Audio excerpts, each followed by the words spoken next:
مؤامرة كبيرة. تلاقي الولد زلاكة داخل خبط في الواد شطة كسر له رجله، والحكم مش هنا خالص.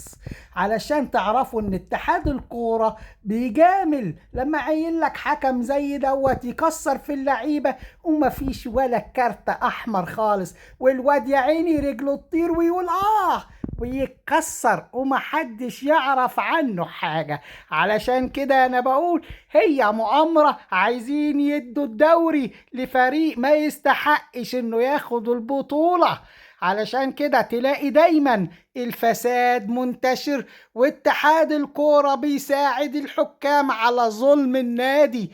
علشان كده يا جماعة انا بقولها من دلوقتي، مبروك عليكم الدوري، خدتوه وخلاص. هو كده بيتحكم بره ويتحسب بره، واللي بيفوز بيلوش حظ خالص انه يعرف ياخد بطولة. احنا لازم نشوف حل مع الحكام دولت.